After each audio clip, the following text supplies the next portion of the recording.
جس کا براہ راست تعلق کہنا چاہیے کہ تقسیم سے بھی ہے اور مشترکہ کلچر سے بھی ہے، لیکن ظاہر ہے اس کا بھی ذکر کم ہوتا ہے۔ پھر اس کتاب میں جو خمیر افسانہ ہے ان کا، دیویندر ستارتھی کا، تو عبدالسمیع نے اس افسانے کا ذکر کر کے بھی اس خلا کو پر کرنے کی کوشش کی ہے کہ صرف منٹو کا ذکر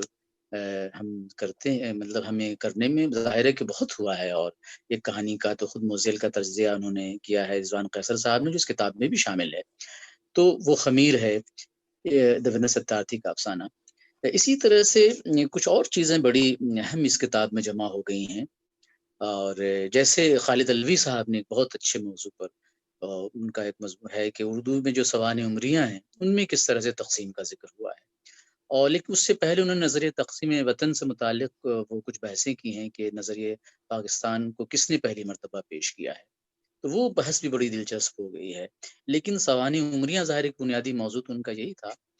کہ ان میں کہاں کہاں تقسیم کا ذکر ہے۔ اسی طرح سے اے رحمان صاحب کا جو مضمون ہے وہ بھی کچھ اسی انداز کا ہے کہ یعنی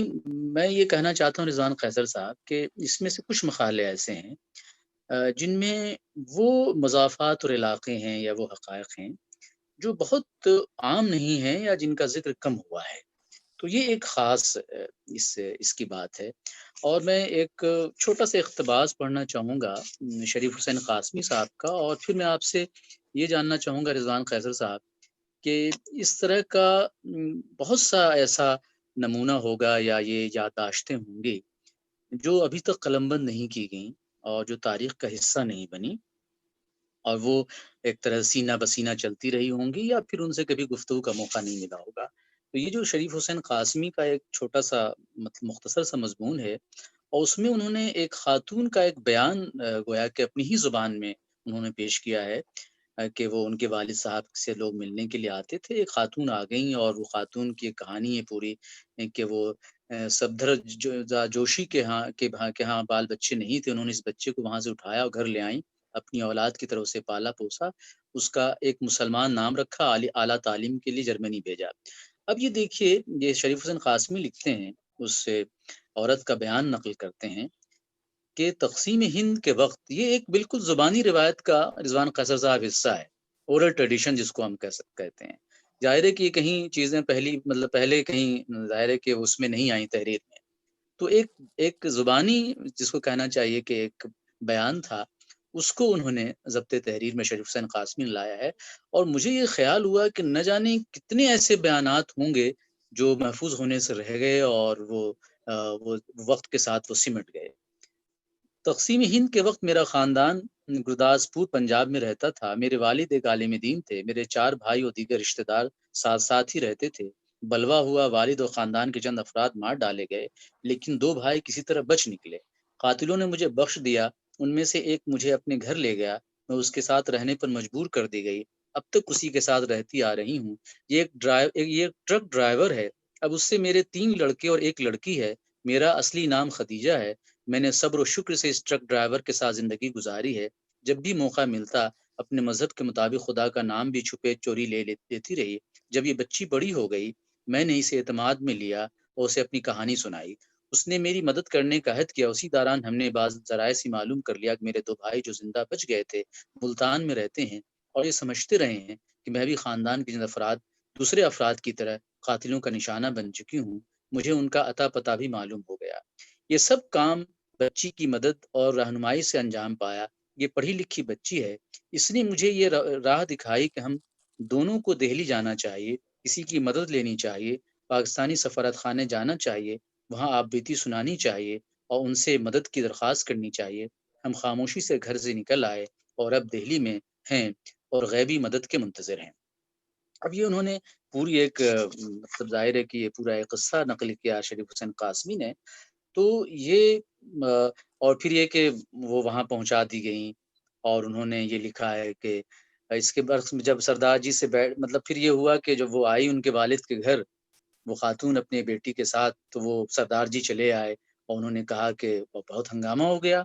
لیکن پھر یہ ہوا کہ انہوں نے جو اپنی جمع پونجی تھی اس کو اپنی بیوی کے حوالے کیا اور یہ کہا کہ پیسہ وہ ہے جو اس بیٹی کے لیے ہے، بیٹی کی شادی وغیرہ کے لیے ہے، اور وہ سردار جی جو ہے اس بچی کو ماں کے ساتھ چھوڑ کر کے وہ چلے گئے۔ اور یہ لکھا ہے انہوں نے کہ میں ایک غریب ٹرک ڈرائیور ہوں، ہم نے بڑی محنت سے بچوں کو پالا پوسا ہے اور میری بیوی نے میرا بہت ساتھ دیا ہے، تکلیفیں اٹھائی ہیں اور صبر کیا ہے۔ کچھ پیسے مشکل سے بچا بچا کر اسی لڑکی کی شادی کے لیے جمع کیے ہیں، یہ اور میں اسے دینے آیا ہوں، اسی مقصد میں کام آئے جس کے لیے جمع کی گئی تھی۔ وہ بچے کا ہاتھ پکڑ واپس چلا گیا، نہ تو میں اور نہ ہنگامہ۔ یہ دونوں ماں بیٹی پاکستان چلی گئیں، پھر کیا ہوا اس کا علم نہیں، واللہ عالم بالصواب۔ اجازت دیجیے اس گزارش کو ان 2 اشعار پر ختم کروں جو شریف حسین قاسمی نے لکھا ہے کہ دل کے دریا کو کسی روز اتر جانا ہے، اتنا بے سمت نہ چل لوٹ کے گھر جانا ہے۔ میں کھلا ہوں تو اسی خاک میں ملنا ہے مجھے، وہ تو خوشبو ہے اسے اگلے نگر جانا ہے۔ تو یہ مجھے رضوان قیصر صاحب، یہ جو ایک پورا بیانیہ تھا، اس کو پڑھ کر کے یہ لگا کہ اگر کہ اس طرح کی کوشش زمانے میں کی جاتی تو بہت سے ایسے بیانات جمع ہو جاتے جن کو ہم فکشن میں پڑھتے ہیں، شاعری میں پڑھتے ہیں۔ ظاہر ہے کہ وہ ایک اس کا تاریخی سیاق تو ہے، لیکن اس طرح کی چیزیں اگر جمع ہو جاتی تو کچھ بیانات اس طرح کے قلم بند ہو جاتے، ہوئے بھی ہیں۔ لیکن یہ جو شریف حسین قاسمی کا جو بیان کیا ہوا پورا قصہ ہے، یہ مجھے کہیں نظر نہیں آتا، اور اتنا مطلب کہانی معلوم ہوتی ہے اگر دیکھا جائے کہ ایک وہ آتا ہے ٹرک ڈرائیور اور کہتا ہے کہ پیسے ہیں بیٹی کے لیے، تم سے لے لو۔ تو یہ ہے مطلب، اور وہ بچی ظاہر ہے کہ اس کی ماں کو فساد میں مار دیا گیا تھا، اور اس کو بعد میں پتا چلا کہ کس طرح سے کسی اور نے اس کی پرورش کی ہے۔ تو اس طرح کا جو ایک طرح سے کہنا چاہیے کہ کچھ حالات جو قلم بند ہونے سے رہ گئے۔ آپ کو رضوان قیصر صاحب کیا محسوس ہوتا ہے کہ اگر اس قسم کے حالات اور مزید قلم بند کیے جاتے تو جو تاریخ کا جو پورا ایک سفر ہے یا تاریخ کا جو ایک پورا سلسلہ ہے، اس میں عام زندگی اور ایک جس کو کہنا چاہیے کہ ایک شخص کے حوالے سے یا ایک خاندان کے حوالے سے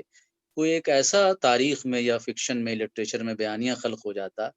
جو میرا خیال ہے کہ زیادہ حقیقت سے بھی قریب ہوتا، اور پھر یہ کہ اس کے اندر ایک خاص طرح کی معنویت بھی پیدا ہو جاتی، اور معنویت اس لیے پیدا ہوتی کہ اس کے اندر مطلب جس کو کہنا چاہیے کہ اجنبیانے کا عمل تو ظاہر ہے کہ فکشن میں تو ہوتا ہی، ادب میں ہوتا ہے، لیکن وہ ایک خاص طرح کی کیفیت ابھرتی جو ایک واحد متکلم کے ذریعہ آ، وہ کیفیت ابھر سکتی تھی۔ اپنے ریسرچ کے دوران جب میں کتاب کے لیے ریسرچ کر رہا تھا تو نہرو میموریل میوزیم لائبریری، جسے ہم سب لوگ تین مورتی ہاؤس کہتے ہیں، وہاں کے مینuscript سیکشن میں چیزیں پڑھ رہا تھا، اس وقت کے ڈاکومنٹس اور دیگر تمام ساری چیزیں۔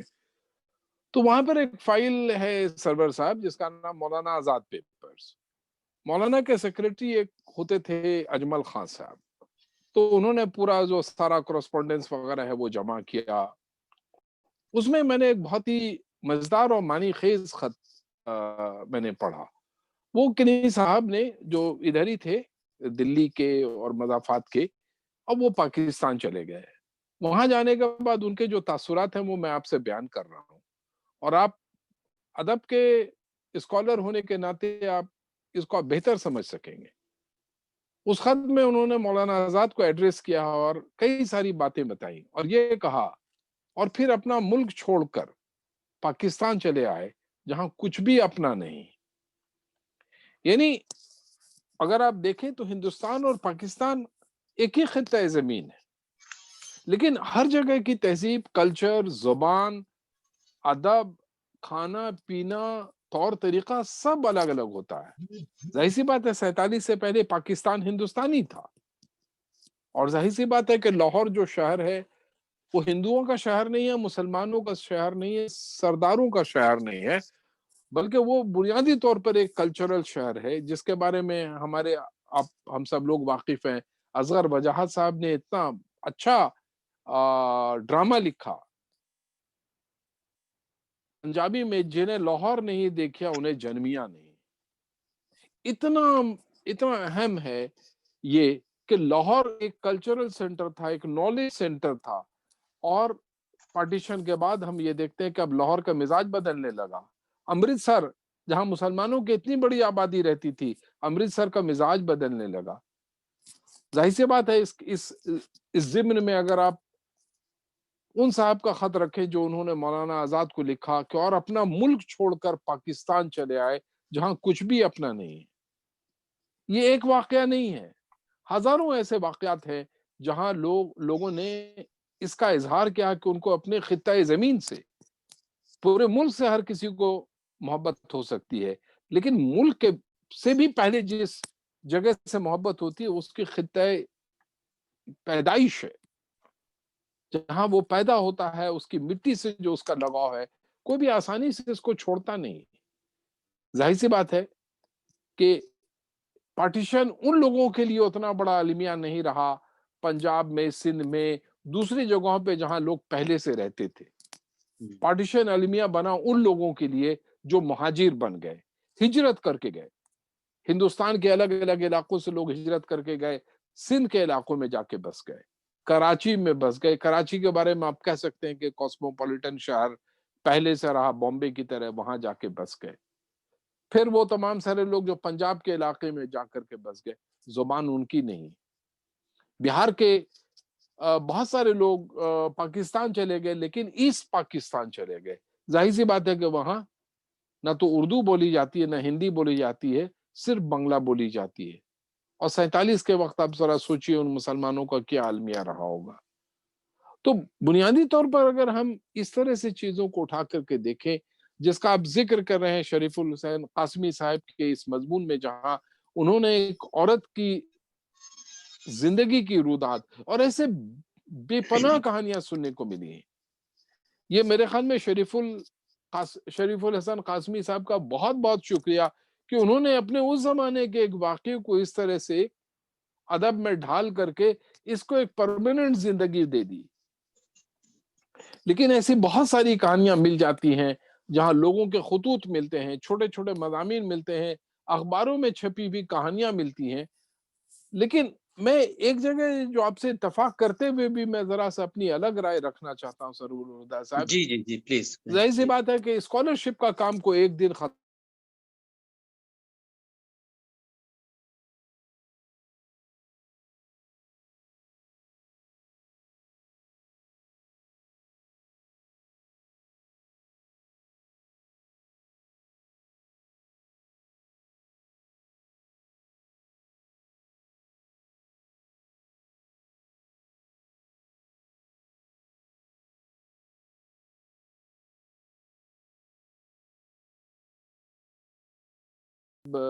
اس کا اپروول چاہیے۔ اپروول آل انڈیا کانگریس کمیٹی میں ہوگا، جس کی میٹنگ بلائی گئی 14 جون 1947 کو۔ جتنے بھی ملک کے بڑے بڑے رہنما ہیں سب لوگ آئے ڈائز پہ، اور انہوں نے کہا کہ فی الوقت یہی سب سے اچھا پلان ہے کہ ملک کو تقسیم کر دیا جائے۔ مولانا آزاد کی بھی باری آئی، اور جب انہوں نے تقریر کی تو انہوں نے کہا کہ معاف کریے گا حضرات، ہندوستان کو تقسیم کر دینے کا پلان کبھی بھی سب سے اچھا پلان نہیں ہو سکتا۔ پھر انہوں نے کہا کہ سب سے اچھا پلان تو کیبنٹ مشن پلان تھا۔ کیبنٹ مشن پلان جو ہندوستان کو ایک کی سیاست کو وفاقی کردار دے رہا تھا، اور ہندوستان کو تقسیم ہونے سے بھی بچانے کا فارمولا رکھے ہوا تھا اپنے اندر۔ تو سب سے اچھا پلان تو کیبنٹ مشن پلان تھا، 3 جون پلان نہیں ہے۔ لیکن انہوں نے کہا کہ اگر یہ حالات ہیں اور سب لوگ اس بات کے لیے متفق ہیں تو ظاہر سی بات ہے کہ ہم بھی اس کے ساتھ ہیں، لیکن میری نگاہ میں یہ سب سے اچھا پلان نہیں ہے، سب سے اچھا پلان کیبنٹ مشن تھا۔ اتنا کہنے کے بعد مولانا جو ایک اور بات کہتے ہیں، یہاں تک تاریخ میں یہ باتیں ریکارڈ ہیں، لیکن جو بات تاریخ میں ریکارڈ نہیں ہے وہ اور سورسز سے مجھے دیکھنے کو ملا۔ انہوں نے کہا کہ آج پورا ہندوستان مذہب کے نام پہ بٹ رہا ہے، ہندو اور اسلام مذہب کے نام پر ملک کا بٹوارا ہو رہا ہے، لیکن آج ایک اور لوگوں کا بٹوارا ہو رہا ہے، وہ مسلمانوں کا بٹوارا ہو رہا ہے۔ آج آدھے سے زیادہ لوگ پاکستانی کہلائیں گے، اور آج کے بعد آدھے سے کم لوگ ہندوستانی کہلائیں گے۔ جو مسلمان ہندوستان رہ جائیں گے وہ راتوں رات اپنے ہی ملک میں اجنبی ہو جائیں گے، ان کے اوپر تمام طرح کے الزامات لگائے جائیں گے۔ تب انہوں نے کہا کہ میں اپنی پارٹی کے ممبران اور اپنے ملک کے لوگوں سے یہ کہنا چاہتا ہوں کہ خدا را مسلمانوں کو ان کے اپنے ہی وطن میں اجنبی نہ سمجھیے۔ اگر آپ اس کو اٹھا کر کے دیکھیں تو اسی سال اکتوبر 1947 میں جب مسلمانوں کے دلی کے مسلمانوں کے بستر بند ہو چکے تھے پاکستان جانے کے لیے، جامع مسجد پہ جمع ہوتے ہیں، اور سارے لوگوں کی بھی تقریریں ہونی ہیں، مولانا آزاد کی بھی تقریر ہے اور مالک رام کی جو مرتب خطبات آزاد ہیں،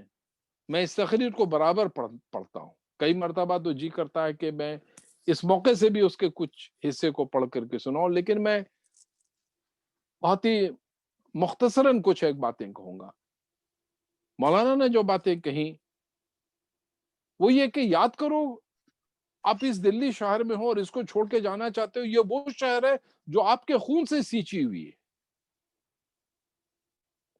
پھر مولانا مسلمانوں کو یاد کرتے ہیں کہ یاد دلانا چاہتے ہیں کہ یاد کرو جب تمہارا کارواں جمنا کے کنارے وضو کیا تھا، دلی تمہارے خون سے سینچی ہوئی ہے، آج تم اس کو چھوڑ کر کے جانا چاہتے ہو۔ پھر مولانا ظاہر سی بات ہے کہ شکایت بھی کرتے ہیں ان لوگوں سے جنہوں نے مسلم لیگ کی حمایت کری تھی 45 اور 46 کے الیکشن میں۔ انہوں نے کہا کہ گرچہ وہ تمام سارے لوگ تمہیں چھوڑ کر کے چلے گئے ہیں، لیکن دل برداشتہ مت ہو، تاریخ کے کچھ صفحات آج بھی خالی ہیں جس کو تم اپنی کارکردگی سے، اپنے مارکوں سے ان خالی صفحات کو بھر سکتے ہو۔ ظاہر سی بات ہے کہ مولانا کی جو تقریر ہے یہ تقاریر میں شاید کچھ ایک بہترین تقاریر میں سے اس کا شمار ہونا چاہیے، لیکن ظاہر سی بات ہے کہ ہم مولانا کی اس تقریر کو اپنے نصاب میں نہیں رکھتے، نہ تو تاریخ کے نصاب میں ہے نہ ہی ادب کے نصاب میں ہے، لیکن ایک چیز ہے۔ تو ان کی تقریر جو 14 جون کی ہے اور ان کی تقریر جو 27 اکتوبر 1947 کی ہے،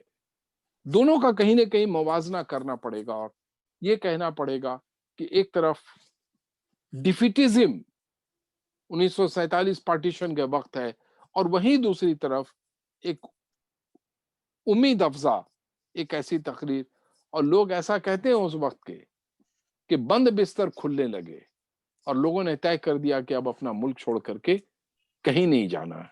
اور پھر مولانا نے اس تقریر میں یہ بھی کہا کہ آپ کو کسی سے سرٹیفکیٹ لینے کی ضرورت نہیں اپنے ہندوستانی ہونے کی۔ ظاہر سی بات ہے۔ تو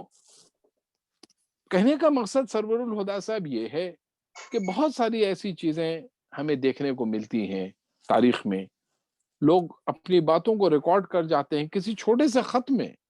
کوئی چھوٹا سا مضمون، اور اس طرح کے جو دیگر تمام ساری چیزیں ہیں، آنے والے وقت میں کسی اسکالر کے ہاتھ، کسی ادیب کے ہاتھ یہ تمام ساری چیزیں جب لگ جاتی ہیں تو پھر ظاہر سی بات ہے کہ اس کو ایک نئی زندگی ملتی ہے، اس کو جلا بخشا جاتا ہے، اور پھر ہمارے آپ کے سامنے بطور تاریخ، بطور ادب پارے کے ہمیں دیکھنے کو ملتا، اور پھر ہم جب اس کا مطالعہ کرتے ہیں تو ظاہر سی بات ہے کہ ایک الگ پہلو بنتا ہے۔ ایسے پتہ نہیں بے شمار شاعر، ناولسٹ، افسانہ نگار ہیں۔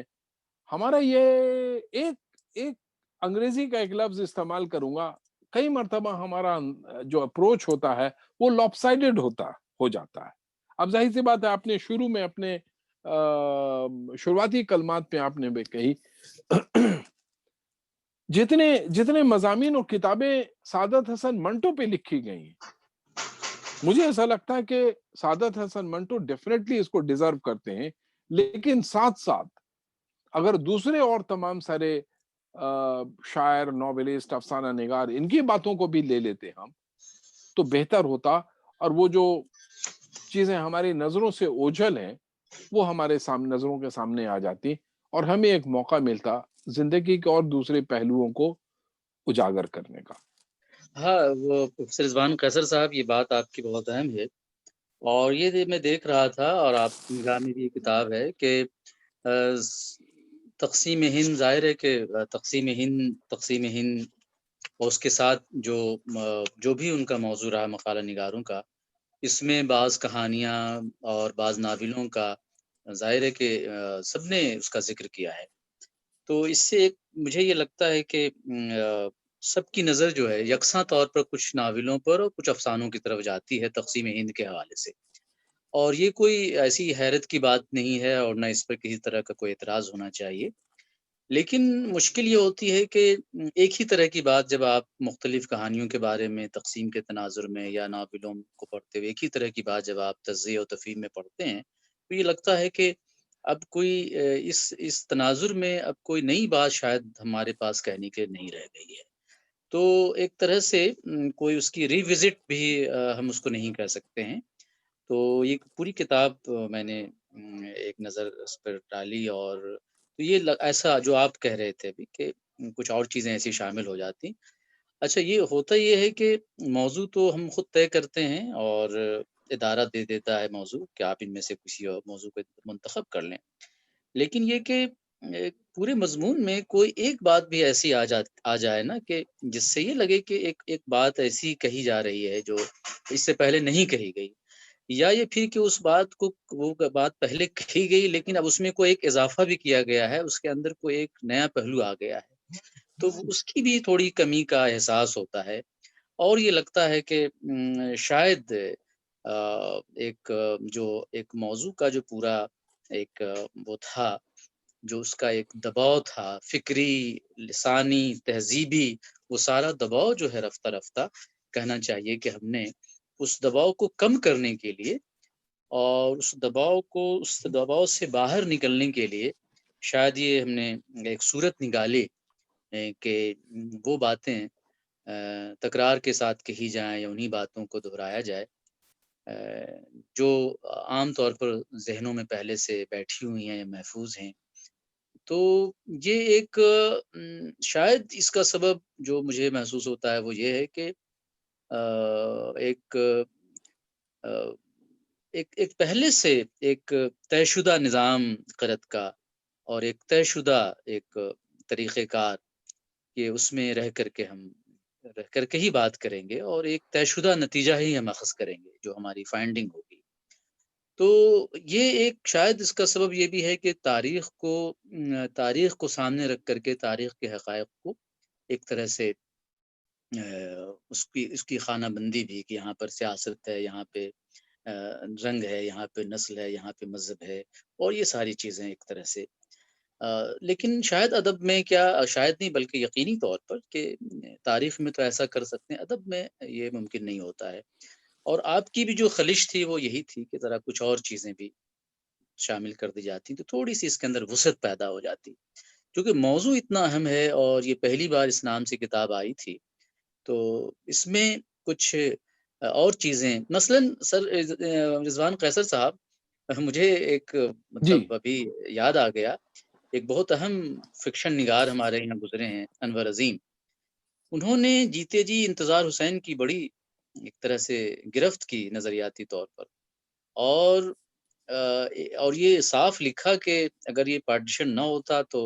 ایک طرح سے پارٹیشن کو تقسیم کو انہوں نے اپنی شخصیت سازی کے لیے استعمال کیا، اور جو نظریاتی کمی گاہیں کی ترکیب استعمال کی کہ انہوں نے کچھ ایسا بنایا کہ اس سے ان کا فکشن جو ہے، تو کہنا چاہیے کہ وہ ایک طرح سے وہ کہتے یہ ہیں کہ اس پورے اس انسانی تباہی کو، اس کے منظرنامے کو انتظار حسین نے فکشن میں ایک طرح سے اس کو ایک اپنے لیے استعمال کیا۔ خیر ایک دوسری بات ہے، اس کو ہم اس طرح سے نہ کہیں، لیکن یہ کہ ایک انتظار حسین اتنی بڑی انڈسٹری بن گئے پورے تقسیم کے حوالے سے کہ اب وہ کوئی اچھا حیرت کی بات یہ ہے کہ اس میں مجھے کہیں اس طرح سے انتظار حسین کا ذکر ہی نہیں نظر نہیں آیا جو ہوں، ہونا چاہیے تھا عام طور پر اس میں۔ آگے سمندر ہے، آپ اس کا ذکر کر رہے تھے کراچی کا، جو لوگ بہار سے خاص طور پہ آباد ہوئے، تو اس میں ایک مجو نام کے ایک کردار ہے جو اس کا یہی کام ہے کہ وہ ادھر کی ادھر کرتا رہتا ہے، اور ایک عجیب و غریب کردار ہے، وہ کریکٹر ہے، اور وہ کراچی جو ہے وہ لگتا ہے کہ تبدیل ہی نہیں ہوا، آج بھی ویسے ہی کراچی ہے وہ۔ تو اب وہ ظاہر ہے کہ لیکن اس کا بھی ذکر ہم نے اس میں اس طرح سے نہیں دیکھا کتاب میں کہیں پر، اور خاص طور پر جو آپ نے بات کہی علاقوں کے بارے میں کہ چھوٹے چھوٹے جو پاکٹس مطلب اس طرح کے ہیں، اگر وہاں کنسنٹریٹ کیا جاتا، وہاں جو کوئی ایک ایسا ٹیکسٹ پیدا ہوا تھا اردو میں یا ترجمے کے ذریعہ، اس کو پھر ڈسکورس کا حصہ بنایا جاتا، تو شاید ایک وہ رویہ بھی سامنے آتا کہ جس کو ہم کہتے ہیں کہ ہم ایک ایسے دور میں جی رہے ہیں جبکہ چھوٹی چھوٹی حقیقتیں علاقوں کی اور خطوں کی وہ مرکز میں آ رہی ہیں، تو وہ بھی ایک طرح سے کہنا چاہیے کہ ایک بہت بڑی بات ہو جاتی۔ تو یہ ایک پہلو تھا جس کی طرف مجھے لگا کہ میں ذرا ہاں، سا جی قطع جی سر، کلام کر کے ایک جی بات کہنا پلیز چاہتا پلیز ہوں پلیز سر بتائیں۔ کہ جتنے بھی مہاجرین رہے سب شمالی ہندوستان سے یا بہار اور ایسٹرن اتر پردیش سے لوگ ایسٹ پاکستان گئے جو اب بنگلہ دیش ہے، یا دلی اور اس کے مضافات کے علاقے سے جو لوگ گئے وہ پنجاب کی طرف گئے یا کراچی کی طرف گئے. آپ کو تعجب ہوگا کہ کیرلا کے مسلمان بھی پاکستان چلے گئے، جو ملا پورم کا علاقہ ہے، اور ہوں، کراچی میں ایک چھوٹا سا انکلیو ہے جو ملیالی مسلمانوں کا ہے. اچھا، اب تہذیبی طور پر پورے پاکستان میں ان ملیالی مسلمانوں کے لیے کچھ نہیں، لیکن چلے گئے، اب وہاں رہنا چاہتے ہیں. اب ظاہر سی بات ہے کہ ان کا جو کلچرل کانٹیکٹ پورا کا پورا جو کیرلا سے ہے، کیرلا کی زندگی، وہ زبان اور تمام ساری چیزیں نہ تو سرکار کی طرف سے اس کی حمایت ہے نہ ہی اور کوئی ہے. اب نتیجہ یہ ہے کہ وہ لوگ بنیادی طور پر ایک طرح سے آپ کہہ سکتے ہیں کہ ایک ثقافتی بحران، کلچرل کرائسس میں جیتے ہیں. ایک زبان بولنے والے وہاں یا تو پنجابی کے ڈومینیشن میں ہے یا سندھی کے ڈومینیشن میں ہے، لیکن ان کی اپنی زبان کہیں نہیں ہے. ان کا اپنا کلچر کسی بھی طریقے سے مینیفیسٹ نہیں ہوتا ہے سرکاری پالیسیوں میں اور دوسرے تمام سارے اداروں میں. ان کی تعداد زیادہ نہیں ہے لیکن وہ چلے گئے.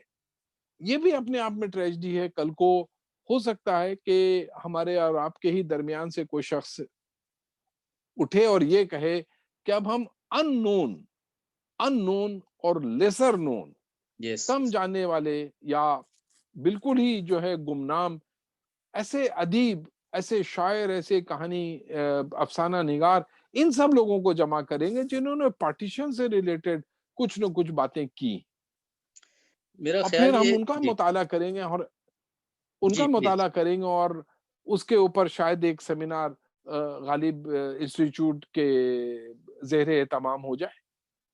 جی تو بالکل، سوال یہ ہے کہ یہ تمام ساری باتیں ان کا سلسلہ ہوتا ہے سرور صاحب. آج ہم اتنا بھی کر پائے تو مجھے ایسا لگتا ہے کہ اسے بڑی کامیابی سمجھنا چاہیے. لیکن ہو سکتا ہے کہ کل ہمارے اور آپ کی گفتگو سے اگر دو چار اسپارک بھی اگر نکل جاتا ہے تو مجھے ایسا لگتا ہے کہ اس کا خیر مقدم کیا جانا چاہیے، اور یہ دیکھنا چاہیے کہ ادب پارے. ظاہر سی بات ہے کہ بڑے نام جو ہیں وہ بڑے نام بہت ہیں اور ان کی اہمیت ہے اور ان کا احترام ہے، لیکن ان کو کہیں نہ کہیں ہمیں برگد کا پیڑ کے طور پر نہیں استعمال کیا جانا چاہیے. کہ برگد کے پیڑ کے نیچے دوسری اور کوئی چیز پنپ نہیں پاتی ہے. یا تو مجھے پھر ایسا لگتا ہے کہ ان کی ایک منٹ اور جی جی اہمیت اور پلیز، احترام برقرار ہے، لیکن ان کے علاوہ بھی مجھے ایسے لوگوں کی تلاش کرتے رہنی چاہیے. ہمیں آپ سب کو تلاش کرتے رہنا چاہیے جن کو وہ جگہ نہیں مل پائی. جیسے اب پھر دوبارہ میں آپ کی طرف لوٹنا چاہوں گا. میرے خیال میں اتنے بڑے طریقے سے اتنا اچھا مضمون کلیم عاجز کے اوپر آپ نے لکھا، اور یہ ضروری تھا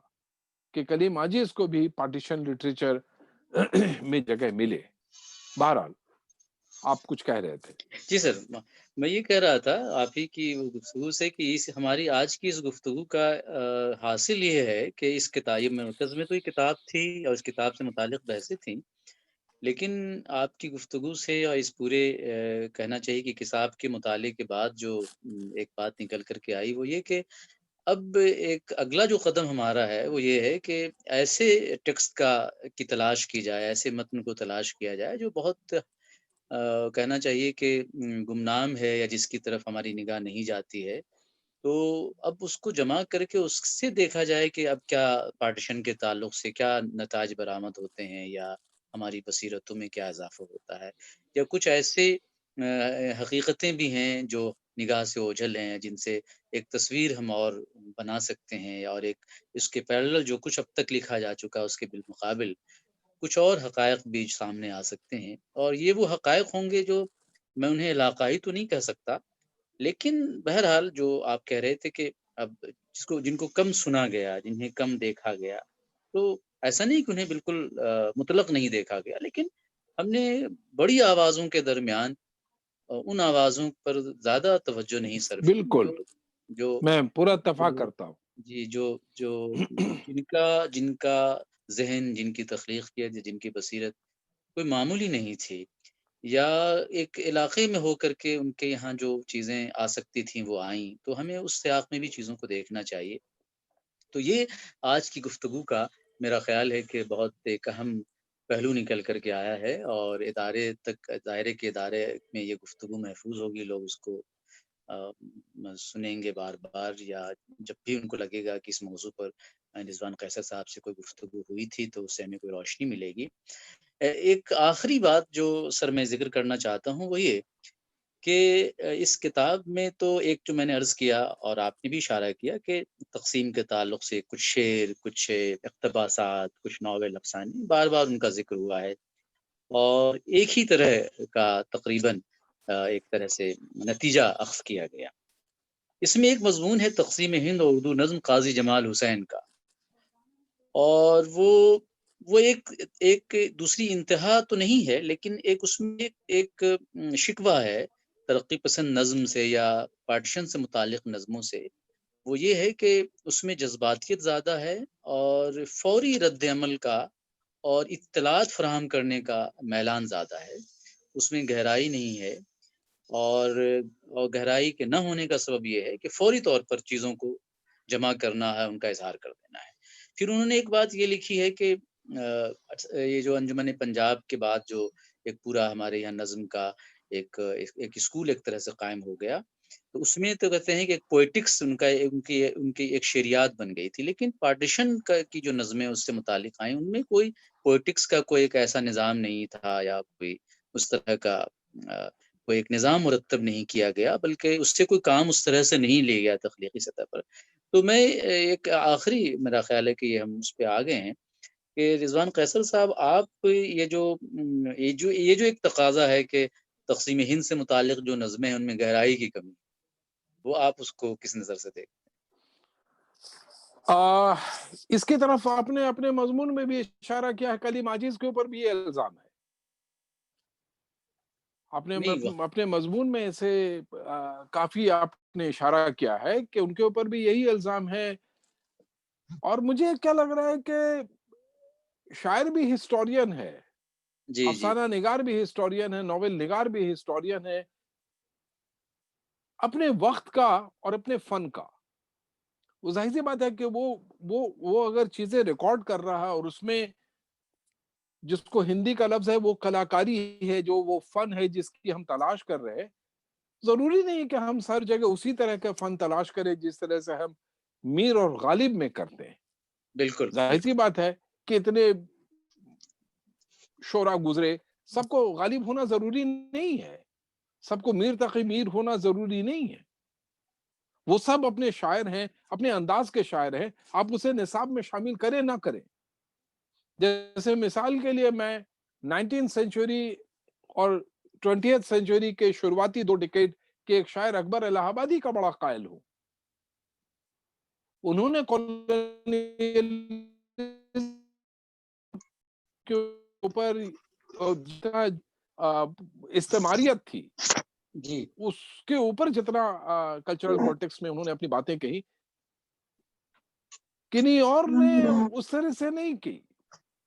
اور ظاہر سی بات ہے کہ اکبر الہ آبادی کو وہ جگہ نہیں ملی، لیکن اس کا یہ مطلب نہیں ہے کہ اکبر الہ آبادی کی شاعری میں دم ہی نہیں۔ کل ملا کے کہنے کا مقصد یہ ہے کہ ہر طرح کے لوگوں کو جگہ ملنی چاہیے ہمارے آپ کے مطالعے میں۔ جی نہیں، بہت آپ نے سر بہت بنیادی بات یہ کہی کہ ہمارے یہاں ظاہر ہے کہ ایک تاریخ کے کسی ایک خاص ایک صورتحال کو، ایک وقت کو ایک ہی طرح سے تخلیقی سطح پر پیش نہیں کیا جا سکتا، اس کے الگ-الگ اسالیب ہوتے ہیں اور ہو سکتے ہیں۔